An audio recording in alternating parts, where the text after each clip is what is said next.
Boa noite, pessoal. Quem está cansado aí?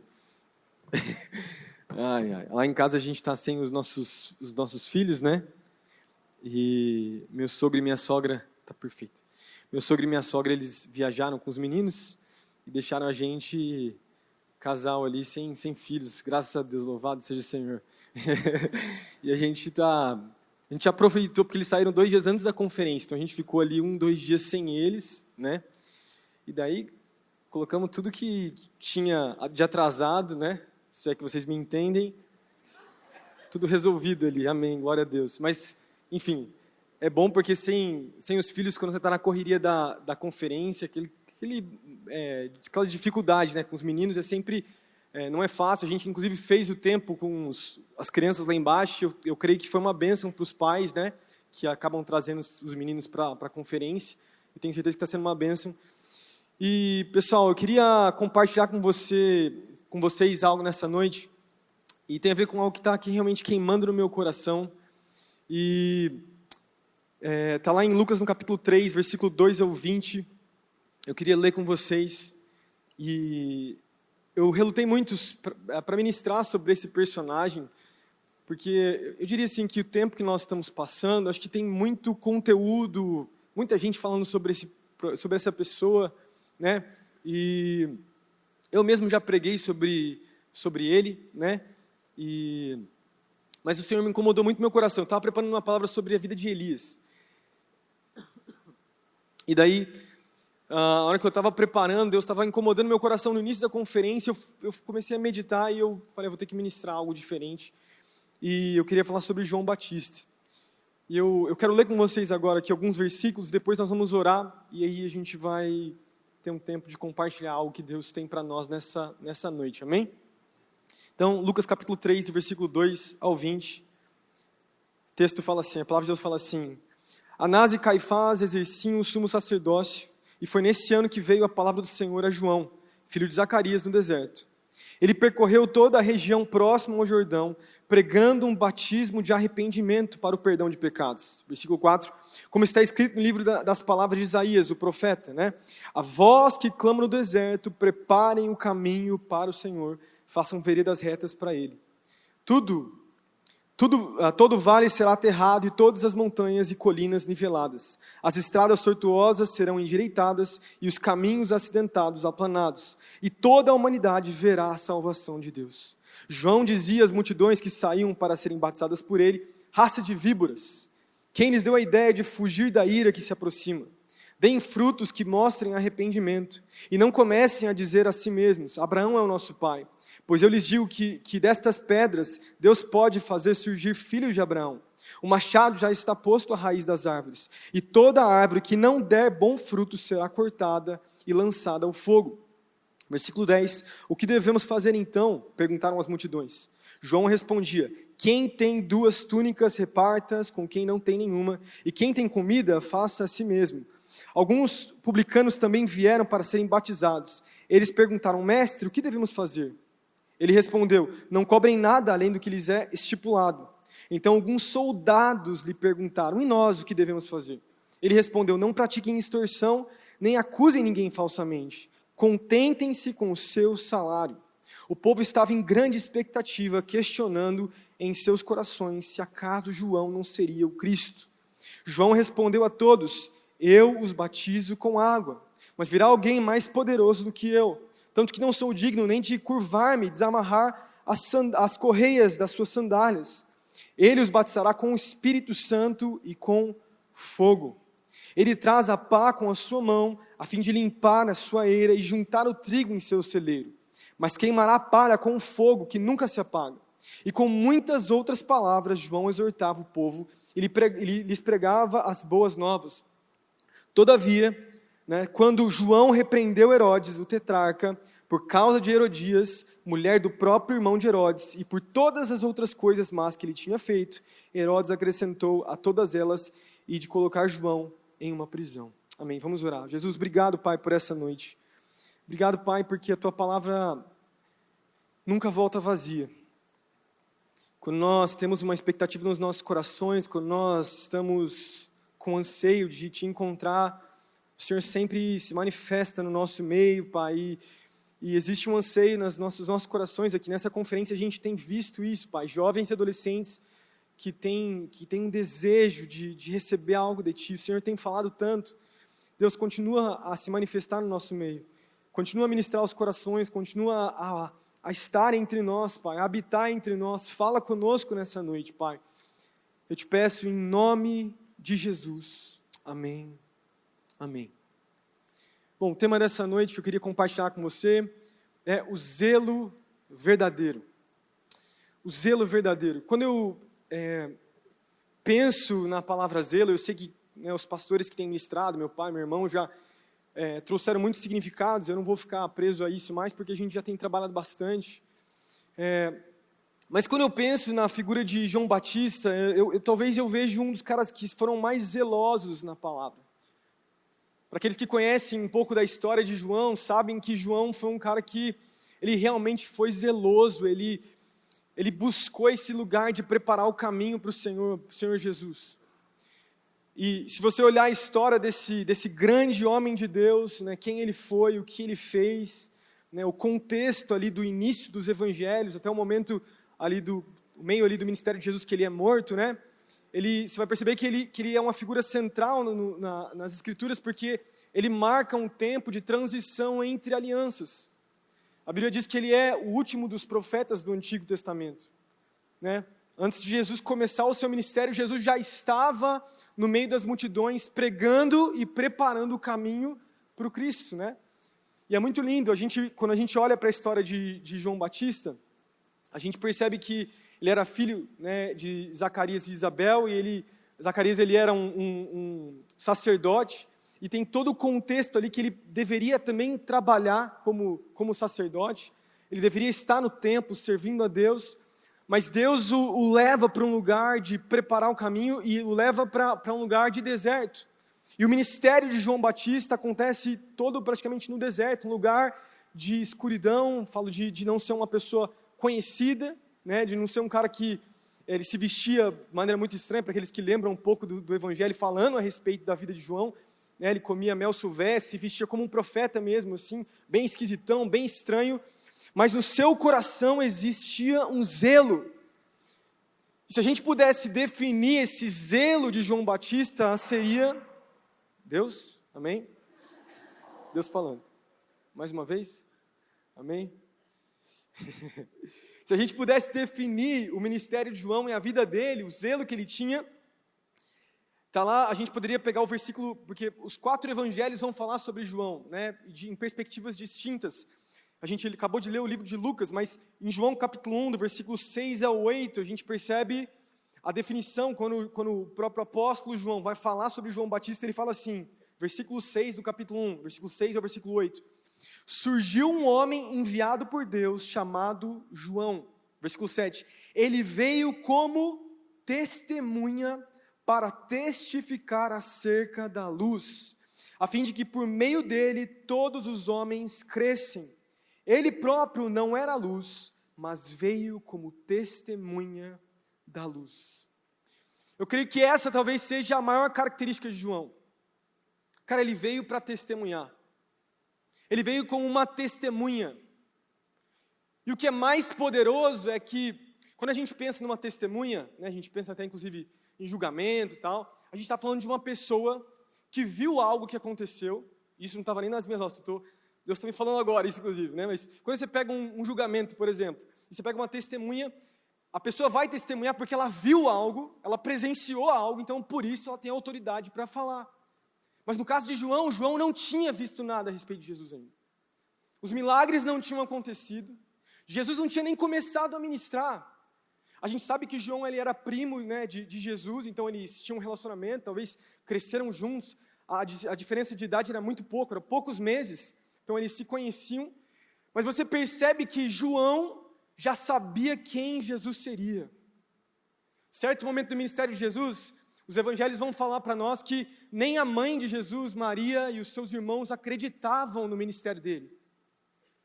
Não acreditavam, não davam credibilidade para ele. Tem um momento onde os irmãos de Jesus chegam para Jesus e falam, por que você não vai lá para Jerusalém e se mostra? E ele fala para os seus irmãos, né, para a sua família, não chegou o meu tempo ainda. Mas João, antes mesmo de Jesus fazer os milagres, ele já testemunhava a respeito do Cristo. Ele já testemunhava. E eu creio que o Senhor está convocando uma geração que vai testemunhar de Jesus. Talvez você pode não ter visto um grande milagre, absurdo, né? Ou algo do tipo, mas eu tenho certeza que você tem sim coisas a testemunhar a respeito do Cristo, a respeito de Cristo. Coisas que Deus fez na sua vida, milagres que Ele fez, mas eu tenho sentido algo muito forte no meu coração, enquanto eu orava, enquanto eu meditava, Deus falava comigo sobre nos tornarmos testemunhas mais uma vez. A testemunha não é a figura principal, inclusive no julgamento, se a gente for pensar. Nós não somos protagonistas das nossas vidas. Nós apontamos para aquele que é o protagonista, que é Cristo Jesus. E sermos zelosos é exatamente isso, é apontarmos para Ele, é apontarmos para Jesus. E eu creio que essa é a característica que Deus tem nos convocado, nos convidado a sermos, aqueles que testemunham e preparam o caminho de Jesus, porque Jesus está voltando, amém? A gente, inclusive no vídeo, vai citar versículos que falam sobre isso, Mateus 24, enfim. E quando a gente pensa em João, uma das coisas que a gente vê lá nos versículos que acabamos de ler, aqui em Lucas, é que João veio para preparar o caminho. Ele era uma testemunha que estava preparando o caminho. Em Lucas, tanto em Lucas quanto nos outros evangelhos, vai citar a profecia de Isaías no capítulo 40, que vai falar a respeito da característica daquele profeta que viria como Elias para preparar o caminho de Jesus. E no versículo 4 ao 6 de Lucas capítulo 3, conta o que esse Elias faria, né? O que aquele que prepararia o caminho faria para que o Cristo viesse. E daí fala assim, Lucas capítulo 3, versículo 4 ao 6, vou ler mais uma vez, como está escrito no livro das palavras de Isaías o profeta: a voz que clama no deserto, preparem o caminho para o Senhor, façam veredas retas para Ele. Todo vale será aterrado e todas as montanhas e colinas niveladas. As estradas tortuosas serão endireitadas e os caminhos assentados serão aplanados, e toda a humanidade verá a salvação de Deus, Cristo Jesus. Preparar o caminho. Quando a gente vê o profeta falando isso, quando o próprio João Batista vai citar, falando de quem ele era, de qual era a sua identidade, o que ele estava ali para fazer, ele vai citar então que ele era aquele que preparava o caminho. E para aqueles que talvez já estudaram um pouquinho a respeito dessa passagem, talvez você já pegou uma bíblia de estudo e você já leu a respeito disso, mas toda vez que um rei, na antiguidade, ele ia sair da cidade principal dele, sempre tinham aqueles que vinham para preparar o caminho para o rei. Para nações pequenas, onde o reinado não tinha tanta relevância, isso não aconteceria, né? Mas quando você pega na antiguidade, eram poucos os impérios que tinham estradas, por exemplo. Era tudo terra. As estradas, elas se formavam por causa da migração de pessoas. Então, os povos, as pessoas andavam com os seus animais, e eles iam andando, e com isso as florestas iam se abrindo, e as estradas iam surgindo. Mas a partir do momento que começa, né, quando a gente olha para a história, quando começa a surgir grandes impérios e reinos, os reis poderosos, o que eles faziam? Eles começaram a construir essas estradas, e eles enviavam então aqueles emissários, né, aqueles engenheiros, aqueles construtores que iriam preparar o caminho para que os determinados reis viessem. Então era muito comum, por exemplo, se César saísse de Roma, ou você pega, sei lá, Nabucodonosor, qualquer rei que viesse a sair da sua cidade natal, ele enviaria então emissários para preparar o caminho, para cuidar das estradas, para alargar os terrenos, para cuidar, e não só para preparar o caminho, mas para a cidade que o rei fosse chegar, esses emissários viriam para falar: olha só, o rei está chegando, o rei está vindo, se prepara porque o rei está chegando, nós temos uma boa notícia, o rei está vindo aí, olha que honra. E daí, quando o profeta Isaías fala em Isaías capítulo 40, ele traz ele fala é muito forte o que ele fala, né? Porque se você for pensar, a descrição que vai ser dada para nós é que vales vão ser aterrados, montanhas e colinas vão ser destruídas para que o rei passe. Pensa comigo, naquela época não existia tecnologia para ser feito isso.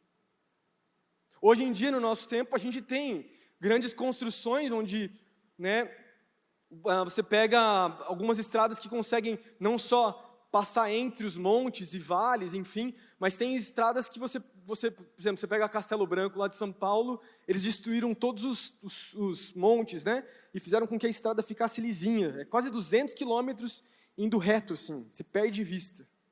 Mas você imagina o trabalho que dá isso.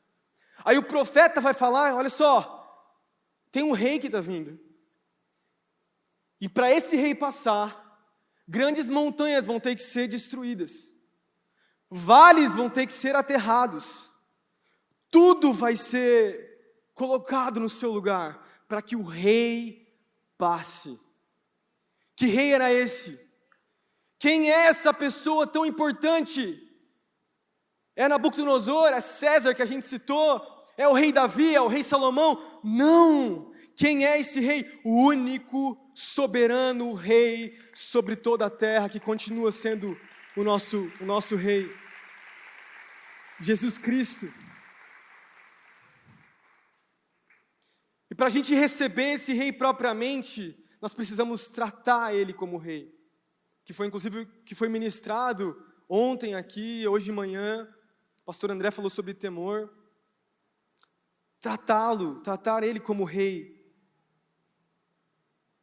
Esse rei não é alguém que inspira riqueza, uma vida melhor, não é um rei que vai te surpreender naturalmente falando, porque a gente sabe também, né, que em Isaías capítulo 53, versículo 2 ao 4, vai dizer que nele não havia formosura, mas era o rei da glória. Era o rei da glória. Esse era o caminho que João estava preparando, um novo reino, onde várias montanhas, estradas tortas. E o que são esses vales e montanhas? Você percebe então, vamos voltar para a história de João. João está falando para uma multidão, e a Bíblia vai dizer aqui em Lucas, que tinham tudo quanto é tipo de gente. Tudo quanto é tipo de gente, até soldado estava lá, fariseu, enfim, já vai falar sobre isso também. Tinha tudo quanto é tipo de gente escutando João falar. E João fala um negócio que, é um absurdo, velho. Fala sobre um reino vindouro. E eu creio que essa é a convocação para todos nós. Somos aqueles que preparamos o caminho para Jesus. Somos aqueles que preparam o caminho para Cristo Jesus. Existe um reino. É um reino que vai acontecer, mas que também já está acontecendo nos nossos corações. Você percebe isso? Que você faz parte de um reino. E de que você está, por exemplo, numa comunidade como essa, onde inclusive tem irmãos de outras igrejas, outras cidades, e todos nós fazemos parte do mesmo corpo de Cristo, o mesmo reino. Um reino que é lindo na sua pluralidade, né, na sua diferença e com tantas coisas, mas que é poderoso. Esse reino tem um rei, e nós estamos aqui nessa terra, e nós vivemos para isso, para anunciar um reino e anunciar um rei que está voltando. Então, assim como o chamado de João Batista era preparar o caminho para o Senhor, o nosso chamado, eu sei que isso não é novidade, você já escutou alguém ministrando sobre isso, ou mesmo você já leu, mas eu quero te lembrar nessa tarde, que o meu e o seu caminho é anunciar a volta de Jesus, é anunciar que existe um rei. O meu e o seu propósito de vida não é simplesmente fazer boas apresentações, viver, né, como cristãos só, juntos aqui, vivendo coisas legais, num tempo como esse, numa conferência legal como essa, a gente está junto aqui, é verdade, mas o nosso principal propósito é anunciar a vinda do Cristo, do Messias, em nome de Jesus. Amém? Eu queria então agora, rapidamente, a gente vai olhar para a vida de João e olhar esses poucos versículos e encontrar na vida dele aquilo que o zelo, porque João era um homem de zelo, o que o zelo produziu, tanto na vida de João, quanto também na vida daqueles que estavam escutando João. e também nas nossas vidas. O que o zelo produz na minha vida e na sua vida? Olhando para as palavras que João Batista deixou nesses poucos versículos que nós lemos agora. Primeira verdade que eu percebo olhando para a vida de João, e a gente vai falar sobre alguns outros versículos aqui no Novo Testamento, é que o zelo verdadeiro, pode projetar, o zelo verdadeiro te livra do seu falso senso de zelo. Não vou nem colocar zelo, né, mas do seu falso senso de zelo. Deixa eu explicar. Como eu falei para vocês, na multidão que estava escutando ali João Batista, a gente tinha tudo quanto é tipo de gente. A Bíblia vai nos mostrar, inclusive nos outros evangelhos, que tinham os fariseus, tinham os saduceus, tinham soldados, tinham prostitutas, tinha cobradores de impostos, tinha tudo quanto é tipo de gente que estava escutando João Batista. E quando a gente olha para, já foi dito para nós aqui, o significado da palavra zelo, até trouxe mais uma vez aqui para a gente lembrar, né, que foi o pastor André trouxe, o meu pai falou ontem também, né, falou hoje também, mas o que é zelo? Vou recapitular com vocês. Zelo é uma atitude de compromisso e cuidado com relação a algo ou alguém. É uma dedicação extrema, um ciúmes. Meu pai falou isso hoje também. E zelo, então, pode ser definido como um desejo focado. E ele é caracterizado pela paixão e pelo comprometimento. Quando você vai olhar no dicionário, o sinônimo talvez da palavra zelo, hoje, poderia inclusive ser a palavra paixão. E quando eu olho para o zelo no nosso tempo, eu vejo que nós que somos cristãos somos chamados a sermos zelosos pela presença, é verdade, mas o zelo está na vida de todo mundo. Todo mundo é zeloso por alguma coisa. Seja o seu estilo de vida, e eu sei que isso é uma maneira inclusive um sinônimo de idolatria, mas seja trabalho, seja, enfim, qualquer coisa na vida, nós temos uma paixão de buscarmos a proteger algo que nos custa muito. E quando nós pensamos então nessa visão de zelo, que é o que eu quero trazer nesse ponto, é que o próprio zelo pela presença nos faz rejeitar os outros tipos de zelo que são ensinados para nós no mundo. Porque sermos zelosos, buscarmos algo e mirarmos em alguma coisa como a esperança da nossa vida, isso faz parte do ser humano. O homem ele vai ser zeloso por alguma coisa. Pensa no que a gente está cantando aqui, nós estamos ministrando e cantando sobre sermos zelosos. O que é isso? Sobre buscarmos a presença mais que tudo, sobre focarmos em uma coisa só, sobre irmos até o fim, sobre entendermos que nada mais pode se comparar a Deus. Quando a gente pensa nas pessoas que não têm a Jesus, isso se aplica à vida qualquer, à vida cotidiana das pessoas. E não é novidade, a gente sempre fala isso nos jovens, então o cara ele vai fazer do trabalho dele e ele vai ser zeloso pelo trabalho. Por que ser zeloso? Eu vou buscar, eu vou me aprimorar, eu vou melhorar, eu vou lutar, eu vou trabalhar para eu melhorar de vida, para eu ficar cada vez mais rico, para eu ter uma vida boa, e eu vou ser zeloso com aquilo. E eu não estou falando necessariamente que isso seja algo ruim, tá? Mas o que eu quero dizer nesse ponto é que nenhum zelo nessa vida pode se comparar ao zelo que nós temos pela presença de Deus. Nenhum zelo, nenhuma busca, nada que a gente vá viver nessa vida pode se comparar à nossa busca primordial, que é viver para glorificar Cristo Jesus em nossas vidas.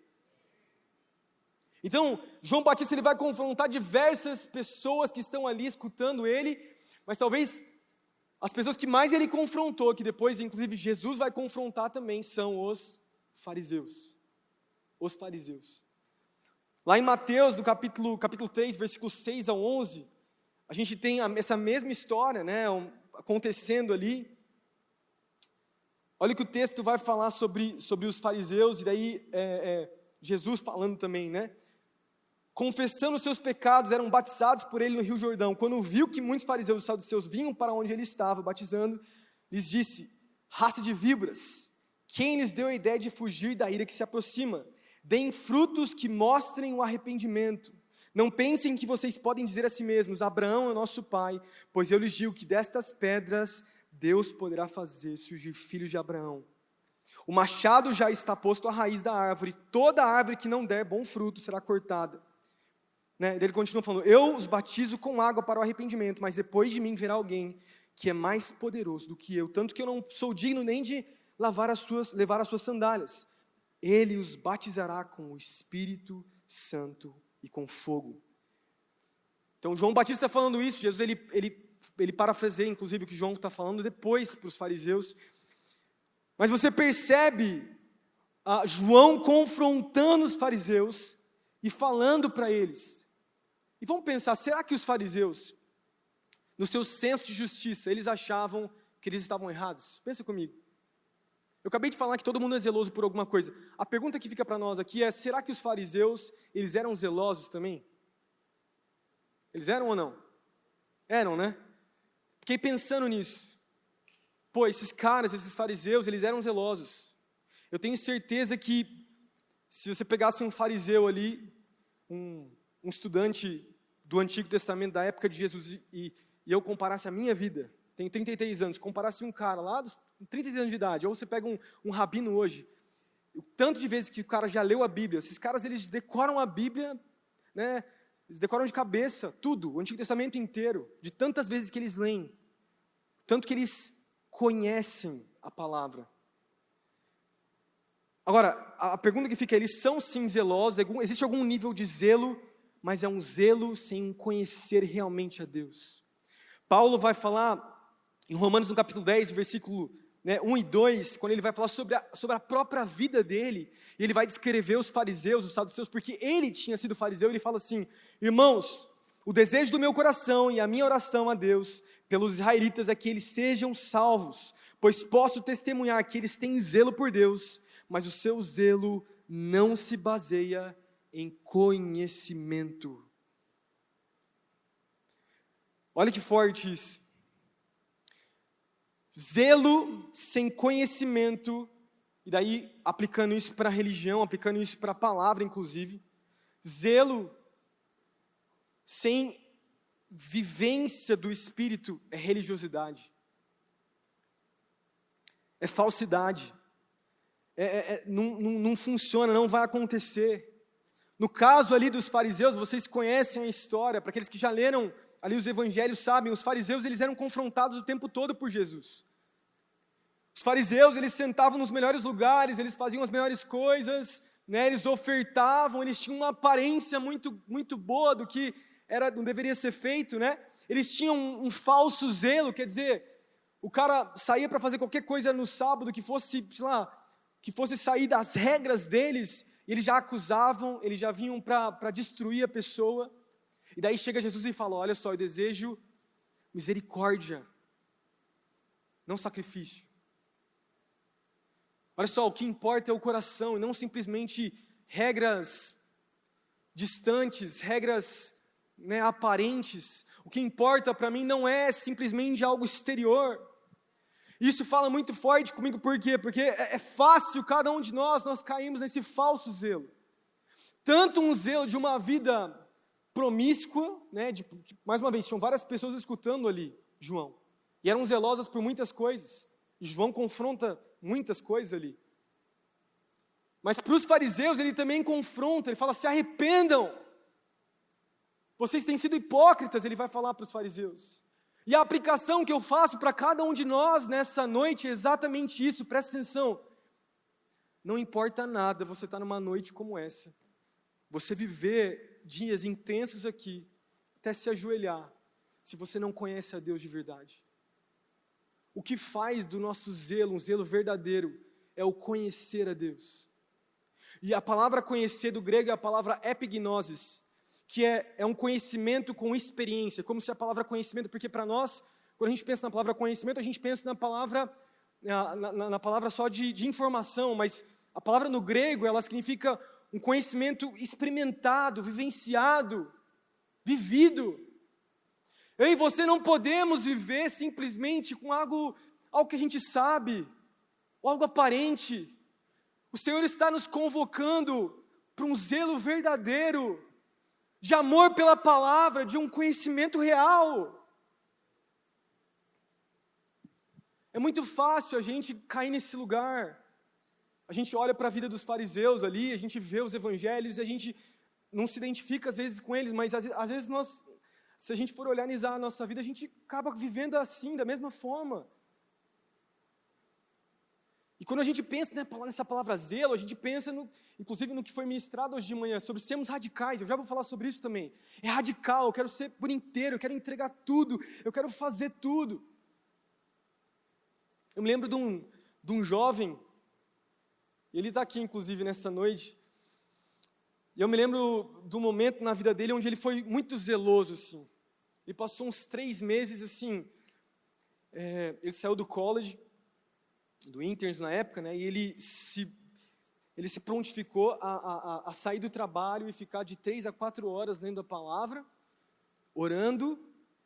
Ele se privou de ver TV, de sair com os amigos, tem todo um contexto, né?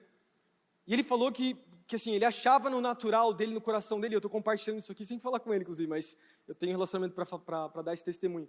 Porque ele viu depois de 3, 4 meses que aquilo não foi bom, não era o que Deus tinha para ele. Era algo simplesmente aparente. Teve o aspecto positivo, ele conseguiu ler a palavra, ele se dedicou mais, mas tudo também que é feito de uma maneira desordenada, que às vezes até não é Deus pedindo para você, não é de Deus mesmo.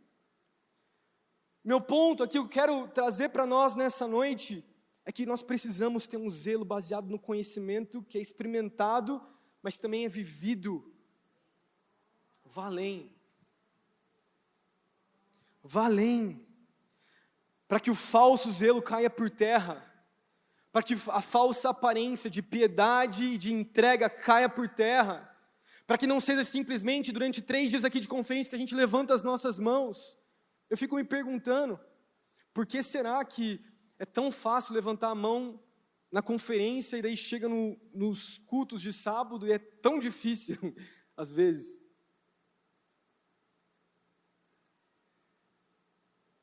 Nós não podemos ser assim.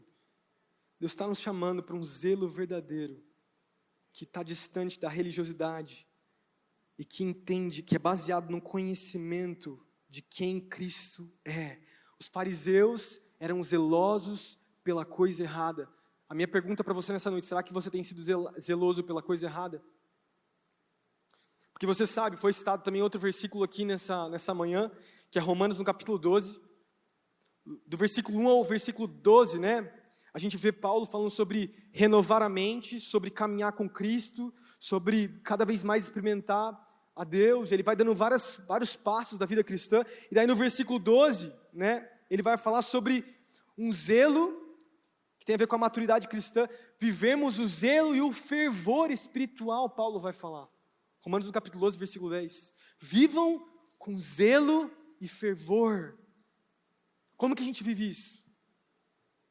Conhecendo a Deus de verdade, renovando a nossa mente, buscando a Jesus, buscando a Deus. E eu creio que assim como João Batista tinha um zelo verdadeiro, ele era radical pelas coisas certas, Deus está convocando uma geração para todos nós aqui sermos zelosos, conhecendo a Jesus.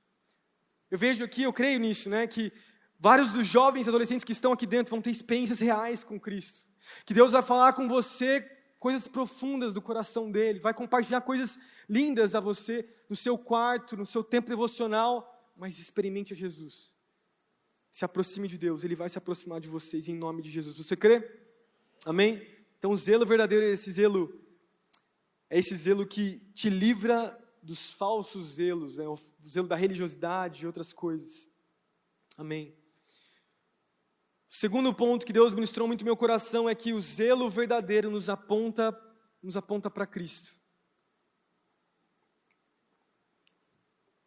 Se o zelo verdadeiro ele só acontece na perspectiva do conhecer a Cristo, o zelo verdadeiro, então se a gente está conhecendo a Jesus, a gente também entende que o zelo vai nos apontar para Ele e não para nós mesmos. Olha lá em João capítulo 3, versículo 27 ao 36, a gente também tem essa descrição sobre João, né? Sobre João Batista. Fala assim, a isso João respondeu, perguntaram para João quem era ele, se ele era o Cristo, se ele não era o Cristo. Aí ele fala assim, uma pessoa só pode receber o que lhe é dado do céu. Vocês mesmos são testemunhas de que eu disse, eu não sou o Cristo, mas sou aquele que foi enviado adiante dele. A noiva pertence ao noivo. Um amigo que presta serviço ao noivo e que o atende e o ouve, enche-se de alegria quando ouve a voz do noivo. Esta é a minha alegria, que agora se completa. É necessário que eu cresça, que ele cresça e que eu diminua. Imagina só, né, se eu lesse errado e continuasse. Versículo 31. Aquele que vem do alto está acima de todos, e aquele que é da terra pertence à terra e fala com quem é da terra. Aquele que vem do céu está acima de todos. Ele testifica o que tem visto e ouvido, mas ninguém aceita o seu testemunho. Aquele que o aceita confirma que Deus é verdadeiro, pois aquele que Deus enviou fala as palavras de Deus, porque ele dá o Espírito sem limitações. O Pai ama o Filho e entregou tudo em suas mãos. Quem crê no Filho tem a vida eterna, já quem rejeita o Filho não verá a vida, mas a ira de Deus permanece sobre ele. Gente, nós acabamos de escutar aqui a descrição que o próprio João deu dele mesmo. E, mais uma vez, você também já escutou uma mensagem, ou já leu esses versículos, você sabe muito bem o que eu estou falando. A posição, a maneira que João se enxergava com relação ao Cristo. A gente falou no início da mensagem aqui, João não era um cara proeminente, João era um cara estranho, João era um cara que comia estranho, de maneira estranha, João provavelmente fedia, João provavelmente ele se vestia mal, ele era esquisito, chamava atenção, mas ele tinha uma mensagem e ele sabia para quem ele estava apontando. Ele sabia para quem ele estava apontando. Ele não tinha reconhecimento, ele não estava nos palácios reais, ele não tinha essa voz, né? Mas a missão dele, ele estava cumprindo, apontar para o Cristo. Mais uma vez, a gente falou isso no início. Vocês sabem disso. Nós vivemos num tempo, jovens e adolescentes aqui, vocês sabem disso. Nós vivemos num tempo onde acho que nunca a gente priorizou tanto uma falsa visão de reconhecimento. É ou não é verdade?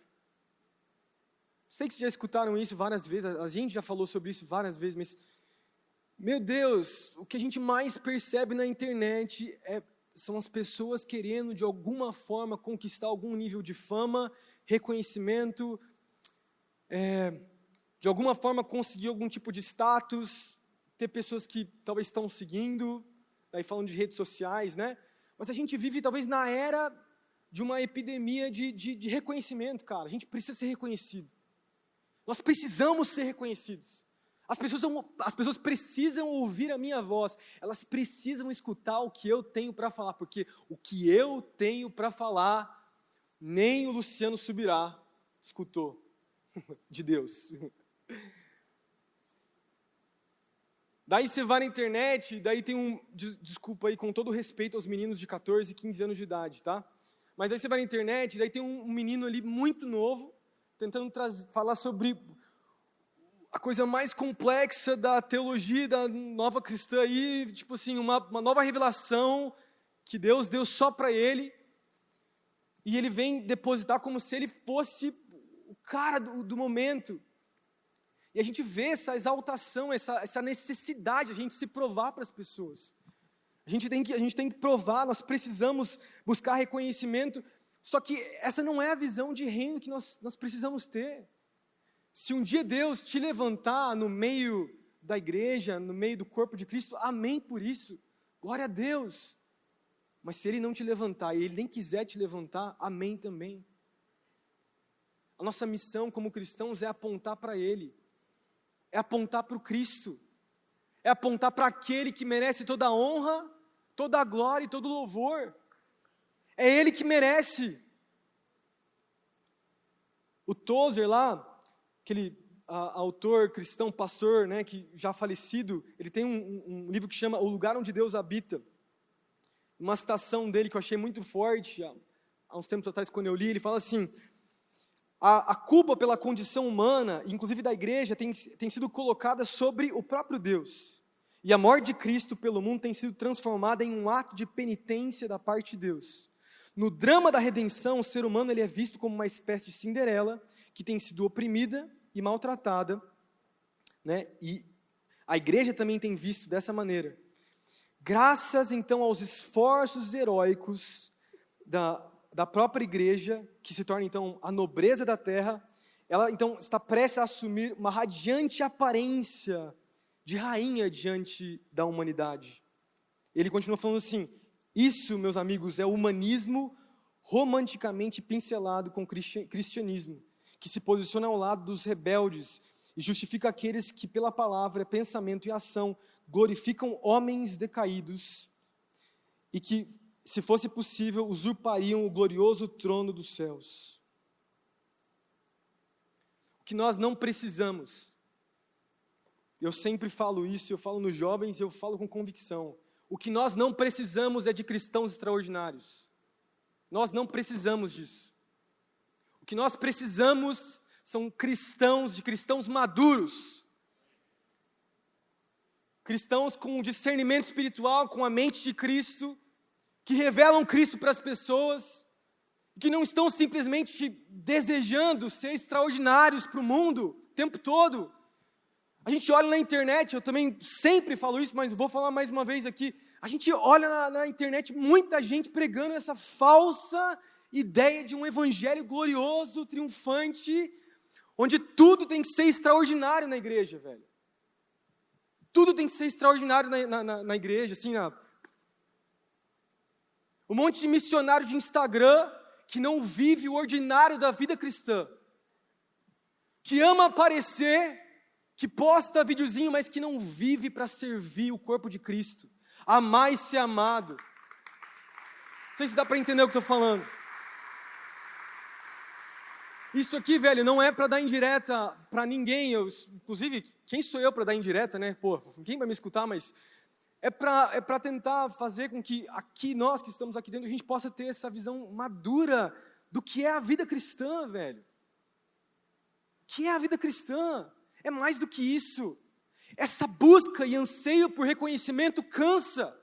E lá no final, lá na frente, explode. O que a gente tem é um monte de jovens frustrados, porque não têm o reconhecimento que desejam, eles se cansam, culpam a igreja, culpam Deus, e no final, saem. Não entendem que o maior desejo de Cristo é fazer com que a gente vive realmente em comunidade, velho. Que a igreja não é uma instituição, a gente não foi chamado para simplesmente promover evento, a gente foi chamado para amar uns aos outros. Porque quando eu amo você como irmão em Cristo, como irmã em Cristo, você também me ama, nós temos as nossas falhas, nós vivemos para edificar a vida um do outro. Isso é muito lindo, isso é poderoso, não existe outro projeto, velho. Já falei isso antes, vou falar de novo. O movimento tem início, meio e fim. A igreja continua. Ela tem 2000 anos e vai continuar. E João Batista entendia isso. João Batista não vivia para si mesmo. João Batista não tinha um movimento para-eclesiástico, velho. João Batista vivia para exaltar Jesus. Nada contra os ministérios para-eclesiásticos. A gente tem muitos amigos que fazem parte de ministérios que edificam a igreja. Se edificar a igreja, amém. Mas se edificar o próprio nome, como a gente tem visto isso no Brasil? Como nós temos visto isso? Homens glorificando os seus próprios nomes. Estou sendo tentado a falar algumas coisas, mas eu estou me segurando. E o próprio Jesus falou sobre João Batista. Mateus 11:11, vocês lembram dessa história? João Batista, ele confronta o rei, ele é morto, lembram disso? E daí quando chega a notícia para Jesus, o que Jesus ele fala sobre João Batista? Mateus 11:11, digo-lhes a verdade, entre os nascidos de mulher não surgiu ninguém maior do que João Batista. Todavia, o menor no reino dos céus é maior do que ele. Vamos pensar nesse texto. Teve momentos na minha caminhada que eu sempre fiquei confuso. João Batista, ele é o maior ou não é o maior? Jesus, ele fala e não fala? Como assim? Não sei se você já se pegou olhando para esse texto e ficando assim. Quando Jesus ele está comparando todos aqueles que foram nascidos de mulher, ele está olhando, inclusive, para o Antigo Testamento, e falando, ninguém foi maior do que João Batista. Por quê? Por que entre os profetas ninguém foi maior que João Batista? Maior do que Elias, Eliseu, até Samuel, por quê? E não é comparando os feitos, porque em termos de milagre, pensa comigo, Samuel, Elias, Eliseu, muitos milagres maiores do que o próprio João Batista. Mas por que João Batista era maior? Por causa do próprio Cristo. Porque de todos os que tinham passado, João foi o único que conheceu Jesus. Não estou falando que os homens do passado não apontaram para o Cristo, eles apontaram. Mas João teve uma revelação de Jesus e por conhecer a Cristo, apontar para Cristo, não é eu falando que João é maior, é o próprio Jesus que falou isso dele. Porque não há nada melhor nessa terra do que apontar para Jesus. Não há nada melhor na minha vida e na sua vida do que olhar para o Cristo e falar, é Ele.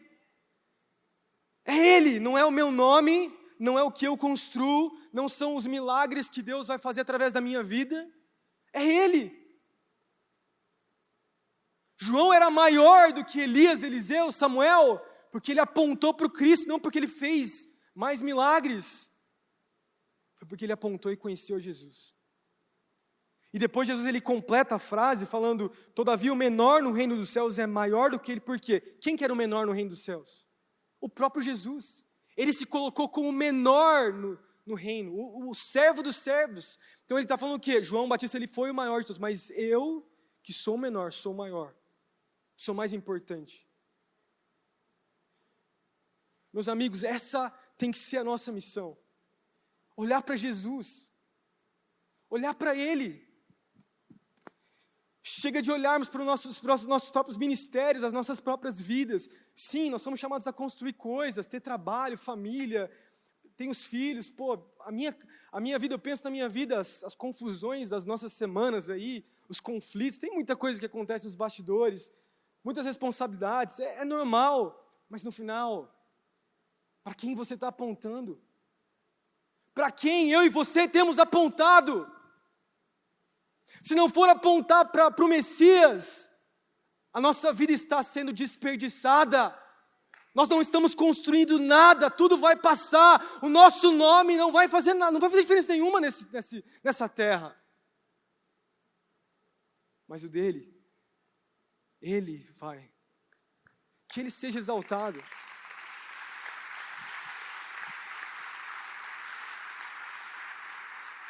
Que você entenda isso. Que a construção do seu trabalho, quando você pensa no seu trabalho, nas atividades que você tem que fazer, você pensa, eu estou fazendo isso para apontar para Cristo Jesus. Quando você olha para a sua família, para os seus filhos, para aqueles que um dia vão ter, um dia vai casar e tal, quando você pensa nisso, eu for orar por isso, ore nessa perspectiva. Jesus, que eu tenha meus filhos e minha família para exaltar e glorificar o teu nome, porque se não for para isso, eu nem quero ter. Lá em casa a gente tem trabalhado assim. A gente tem acordado, tem que ir rápido, né? Às segundas-feiras a gente acorda, eu e a Raquel, bem cedo, para fazer devocional junto, orar pela semana, organizar a nossa semana, orar pelos meninos. Nem sempre a gente consegue, mas toda segunda-feira a gente está lá fazendo isso. E às quartas-feiras a gente colocou também, daí a gente faz as nossas devocionais com os meninos todos os dias à noite, né? A gente tem esse costume, mas às quartas-feiras a gente tem tentado também fazer um culto familiar com as crianças juntos. Porque a nossa missão, isso não é, mais uma vez, também não é para exaltar a minha família, mas é para te dar um exemplo de que nós, quando você for pensar na sua família, pensa que você precisa apontar para a sua família, apontar para Cristo Jesus. Os meus filhos, eu penso muito nisso, que eles apontem para Cristo Jesus, que Jesus seja o centro da minha família, senão não vale a pena eu ter. Em nome de Jesus. Amém? Que Jesus seja o centro. Que Jesus seja o centro, porque nós somos, o que o apóstolo Paulo fala em 2 Coríntios, capítulo 7, versículo 7, capítulo 4, versículo 7, nós somos vasos de barro, nós não temos valor, nós temos esse tesouro em vaso de barro, nós somos um vaso de barro, e o poder que vem sobre nós é por causa do tesouro, que é o próprio Espírito Santo em nós, em nome de Jesus. E último ponto, para eu poder finalizar, quero já chamar os músicos para subirem aqui já, para a gente poder finalizar. Amém. Quando eu olho para a vida de João Batista, talvez a última coisa que eu consigo perceber, olhando para a sua vida, é que o zelo verdadeiro faz de mim, de você, de nós que estamos aqui, reformadores e avivalistas. reformadores e avivalistas. O que é um reformador e o que é um avivalista? Quando você olha, isso são termos técnicos, historicamente falando, temos da história da igreja, né? Quando a gente pega a reforma protestante, ou você pega os avivamentos que aconteceram pós-reforma protestante, a gente pensa em homens e mulheres também de Deus, que estavam olhando para trás e falando, nós queremos ser como a igreja era no início. Então, quando você pega os reformadores, a partir ali do século XVI, né, você vai pegar homens que falaram, olha só, nós precisamos voltar para as Escrituras. A reforma foi um desejo de voltar ao que a igreja era no início. Você sabe que, em termos históricos, quando a gente pega toda a Idade Média, a gente tem aula no college, a aula de história da igreja, né? Eu ensino essa aula. Quando você pega a história da igreja, os 1500 anos depois que Jesus morreu, né? A gente pega uma mudança, uma transformação gigantesca no que a igreja era. A partir do 3º para o 4º século, quando entra um imperador que era cristão, a igreja se torna uma igreja institucional. E ela foi cada vez mais mudando em sua liturgia, na sua estrutura, na sua teologia, ela foi cada vez mais adicionando coisas. E ela foi se distanciando cada vez mais do que ela era no início. Até que chegam homens de Deus, ali no início do século XVI, com Lutero, enfim, antes até os pré-reformadores, você pega Wycliffe de Savonarola, você pega Ian Hus lá, que também foram pré-reformadores, antes mesmo de Lutero, que falavam, olha só, nós precisamos voltar para o que a palavra diz. O que a palavra diz. A reforma representou exatamente um período onde, enquanto na sociedade o humanismo triunfava, e as pessoas falavam, a gente não quer a igreja mais, nós queremos o que era antes da igreja. A Grécia antiga, a Roma antiga, sem Deus. E os reformadores foram aqueles que falaram, não, nós queremos a volta da palavra de Deus. Daí eles traduziram a Bíblia, eles voltaram à pregação, muita coisa aconteceu. Eles não foram perfeitos, muitas coisas, também, que aconteceram coisas erradas também no meio do caminho. Mas daí Deus levanta, depois do século XVI, XVII, XVIII, nós temos os avivamentos acontecendo. Já falei sobre isso também, outras vezes. E os avivamentos representavam exatamente o que? A volta do Espírito Santo. A volta do Espírito. A manifestação, mais uma vez, do Espírito. Vindo sobre Jonathan Edwards, John Wesley, depois Charles Finney, em 1840. Depois a gente tem vários movimentos que foram acontecendo ali no século XVIII para o século XIX, onde Deus foi derramando mais uma vez o Espírito sobre a igreja. Tiveram excessos, tiveram coisas erradas no meio, mas tiveram muitas coisas preciosas que Deus derramou sobre a igreja. E por que eu falo isso? Porque João Batista foi esse homem, ele foi um visionário, no tempo dele, mais uma vez. Enquanto ninguém via o Cristo, João apontou para Jesus e falou, é Ele. E ele não só apontou para Jesus, ele queria então uma reforma moral, porque ele olhou para a vida que os sacerdotes, que os fariseus tinham e falavam, está tudo errado, isso é hipocrisia, coisas erradas estavam acontecendo. Mas ele também falou sobre um batismo que viria. Ele falou sobre um batismo de arrependimento, mas ele também apontou para um batismo de fogo vindo sobre a igreja. Coisa que ele não viu acontecer. Ele não viu os dons vir sobre a igreja, ele não viu o início da igreja, ele morreu muito antes disso, mas ele apontou. Por isso eu olho para a vida de João Batista, eu vejo um reformador e eu vejo um avivalista. Um homem que buscava a lei, a palavra, apontava para Cristo, mas também apontava para a futura vinda do Espírito sobre a igreja. Mesmo não entendendo o que estava falando, mas estava profetizando. E por que eu falo isso para todos nós que estamos aqui dentro? Nós precisamos zelar por esse lugar. Deus está me chamando e te chamando para sermos reformadores e avivalistas, no bom sentido. Nós somos chamados para sermos aqueles que preparam o caminho para o Senhor e que estão dispostos a morrer por Ele. Porque depois, lá em Mateus no capítulo 14, nós sabemos, eu falei antes, João Batista morre por causa da sua palavra. João Batista estava disposto a continuar firme naquilo que acreditava, então ele foi zeloso até o fim e permaneceu até o fim, até ser morto. Vocês também sabem que, dos 11 apóstolos, 10 morrem também, são martirizados, só João sobra, morreram até o fim.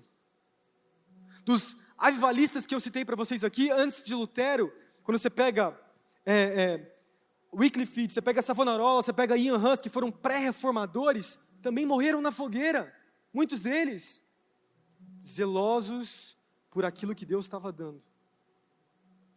Eu não estou falando que você vai morrer. Às vezes Deus te chamar para um lugar onde vai ter perseguição, eu não sei onde Deus te quer. Mas eu estou te falando para ter essa convicção. Eu sou chamado para caminhar no Espírito.